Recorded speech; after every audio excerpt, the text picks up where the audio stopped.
Salut. Aujourd'hui, nous revenons encore avec quelques nouvelles manipulations sur l'application Wood. Alors, ce que nous allons voir aujourd'hui, c'est l'insertion de tables de matière. Beaucoup l'ignorent sûrement, mais aujourd'hui, nous allons essayer de mettre de la lumière là-dessus. Alors, s'il vous plaît, prenez votre ordinateur à côté et essayez de pratiquer pour pouvoir consolider ces acquis. C'est seulement grâce aux pratiques que vous parviendrez à bien maîtriser ces petites choses, ces petites notions que nous voyons depuis un certain moment. Maybe cette vidéo serait l'avant-dernière, pas la dernière. Mais si vous avez quelques préoccupations, quelques questions par rapport à tout ce que nous avons vu, bon, à ceux qui n'est pas encore vu, que vous voudrez connaître sur Wood, n'hésitez pas. Write in the comment section. On va voir cela et peut-être répondre à cela, soit directement dans le commentaire ou par une vidéo qui va aider. Alors, je vous souhaite le meilleur, que Dieu vous bénisse. Apprendre à insérer la table de matière de manière automatique. Qu'est-ce qu'on fait pour insérer la table de matière? Vous allez vous rendre compte que normalement on a une page comme ça, un espace de travail, vide à droite, vide à gauche. Mais pour faire très bien son travail, on peut rajouter le volet de navigation, affichage, volet de navigation. Cette partie nous permet de voir le titre et les sous-titres que nous avons créés tout au long de notre travail. Alors passons directement à la mise en pratique de la création de tables de matière de manière automatique. Imaginons que ça, c'est le premier chapitre de ces documents. Donc, il doit être titre 1. Alors, comment faire en sorte que ce soit titre 1 et que nous ayons une table de matière qui les reconnaisse de manière automatique? Écrivons vraiment très bien chapitre 1. Alors, qu'est-ce qu'on fait? On sélectionne d'abord la ligne, on place les curseurs au début de la ligne pour sélectionner la ligne entièrement. Et on revient sur accueil. Sur accueil, une section qui est style. Nous allons cliquer juste au coin droit pour sortir la section. Vous remarquerez qu'il y a titre 1, titre 2, titre, et puis il n'y a pas titre 3, 4 et 5. Mais on se dira, si après le titre 1, qui est le chapitre 1, si on a un point, on a un sous-point dans ce point-là, comment faire pour avoir le titre 3? Alors c'est simple, dès que nous aurons créé un titre 2 dans le document, il se rajoutera automatiquement titre 3 quelque part ici. Mais nous faisons d'abord le titre 1. Titre 1, on clique sur 1. Ça change de couleur de police et tout, mais déjà on voit à gauche que le chapitre 1 est déjà enregistré ici, comme le premier titre. Alors qu'est-ce qu'on fait? On va changer de couleur, bien sûr.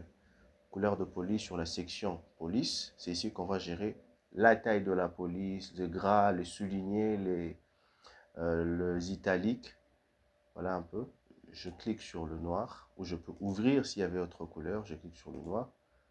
Je change de police carrément, parce que ça ne me plaît pas. Je vais je vais mettre Arial. Je vais mettre en gras. C'est quand même un premier chapitre. Je me dis, bon, ça doit être, ou ça peut être majuscule. Je viens là, il y a A majuscule et A minuscule. Je clique dessus. J'ouvre. Je suis sur majuscule. Le titre est en majuscule. Mais quelque chose qui est d'inquiétant jusqu'ici, c'est que le chapitre et la ligne qui vient juste après sont un peu collés. On se dit, il y a un problème d'interligne. Alors, il faut les séparer. C'est pas en faisant inter. Non, non. Ça, c'est d'abord un problème d'interligne. Qu'est-ce qu'on fait? Je reste sur le chapitre 1. Je vais sur la partie paragraphe, la section paragraphe. Je clique sur l'interligne qui est là. Je vais ajouter un espace après le paragraphe. Vous voyez déjà que dès que je clique sur ajouter, il y a un espace. Je n'ai même pas encore cliqué. J'ai juste pointé sur ajouter un espace après les paragraphes. Ça crée déjà un espace ici. Vous voyez? C'est cette respiration qu'on doit avoir dans un document pour que ce soit bien lisible. Alors, le titre 1 a déjà été placé. On se dit par exemple qu'il y a un titre 2. Prenons que celui-ci c'est un titre 2.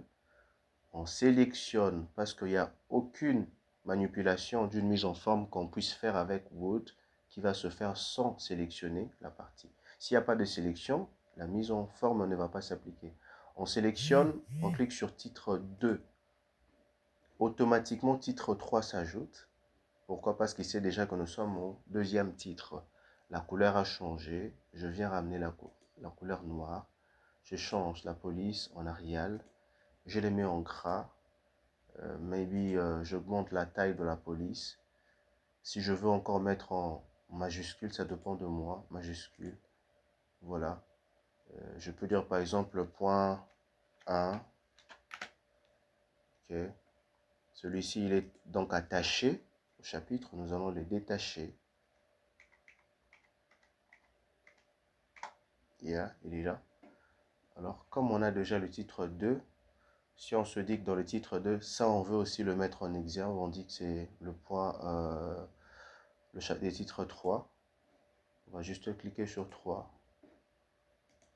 Donc, le même manipulation, il n'y a rien qui va changer jusqu'à la fin. On va faire la même chose encore et encore. On se dit, par exemple, ça, c'est encore le titre 2. On clique sur le titre 2. On garde toujours la même taille de police pour chaque titre. Si le titre 2 avait une police de taille 14, chaque titre 2 du document doit garder la taille 14. On met en gras. Et puis, si on veut mettre en majuscule, on est là, majuscule. Et puis, on met 2. Ok, super. Ici, on va juste faire supprimer pour le détacher. Et puis, Enter, supprimer, supprimer, yes. Donc déjà, vous voyez que le document devient beau à voir avec juste le titre qui sont déjà très bien mis en forme. Disons par exemple que ici, c'est le titre à notre chapitre. Donc on doit revenir sur le titre 1 parce que c'est un nouveau chapitre. Il n'est pas inclus dans l'ancien chapitre. Donc il est à part. On le met en majuscule, on met en Arial, police, on le met en gras. Voilà, c'est très beau comme ça. Le chapitre 2. Ok, on va aussi mettre chapitre en majuscule, ça sera beau. Chapitre 2, voilà. On revient même sur le premier chapitre, c'était comme ça, super. Chapitre 2. Donc c'est ça. On se dit que ça c'est le point titre 2 dans chapitre 2. On prend titre 2. On garde la taille 14 comme on l'a dit pour tout le titre 2. Toujours la même police Arial, gras, noir, majuscule pour le titre. Voilà, c'est les points 1 de ce chapitre.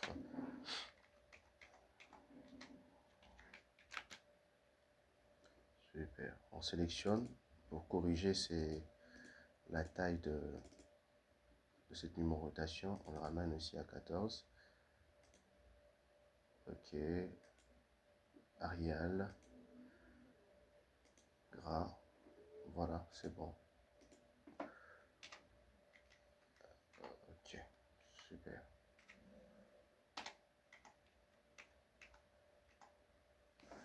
Voilà un peu ce on peut faire. Avec ce que nous avons fait, imaginons que c'est déjà la fin du document et qu'on a maintenant besoin de notre table de matière. C'est préférable de le mettre dans une nouvelle page. Donc on crée une nouvelle page. Dans cette nouvelle page, qu'est-ce qu'on fait? On va cliquer sur référence pour créer la table de matière. Il y a référence, table de matière. Voilà, il y a deux modèles ici. Généralement, je prends le premier. Je ne pars pas très loin. Vous voyez un peu, la table de matière est fin créée. Chapitre 1, chapitre 2.